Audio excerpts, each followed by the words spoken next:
Dubai کے ایک hotel میں کچھ پاکستانی ٹھہرے تھے۔ نماز کا وقت ہو گیا۔ لوگوں نے سوچا کہ باہر شدید گرمی ہے، لابی میں ہی جماعت کر لیتے ہیں۔ ایک اچھی سی محراب والی جگہ بھی مل گئی۔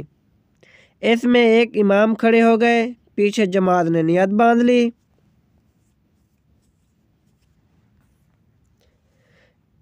عین رکعت کے درمیان امام نظروں سے اوجھل ہو گئے، نمازی ششدر رہ گئے۔ پھر وہ رکوع کرواتے نظر آئے اور پھر سجدے میں پھر نظروں سے غائب، حتیٰ کہ ان کا مصلی بھی روپوش ہو گیا۔ لوگوں نے سوچا یار اتنے باکرامت بزرگ ہمارے درمیان موجود ہیں، ہمیں پتہ ہی نہیں تھا۔ زمان و مکان کے حدود سے آزاد معلوم ہوتے ہیں، بس کبھی وہ آ جاتے اور رکعت شروع کروا کے اوجھل ہو جاتے۔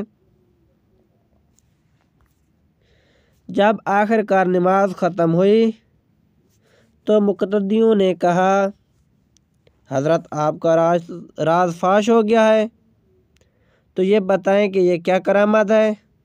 بزرگ نے کہا خدا جانے کون کمبخت بار بار لفٹ کا بٹن دبا رہا تھا، اس لیے مجھے وہاں جانا پڑ رہا تھا تاکہ معلوم ہو سکے کہ لفٹ کا بٹن کون دبا رہا ہے۔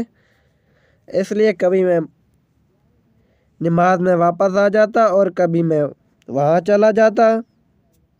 یہ سوچ کر مقتدیوں کا برا حال ہو گیا اور وہ کہنے لگے کہ یہ کیا ہو گیا ہمارے ساتھ، ہماری تو نماز بھی پوری نہیں ہوئی ہوگی۔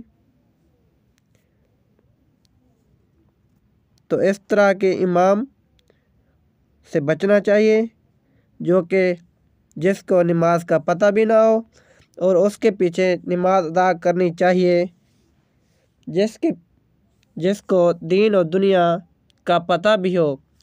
اگر ہماری سٹوری آپ کو اچھی لگی ہو تو چینل کو سبسکرائب کر کے بیل آئیکن بھی دبا دیں تاکہ ہر آنے والی نئی ویڈیو کا نوٹیفیکیشن آپ کو مل سکے۔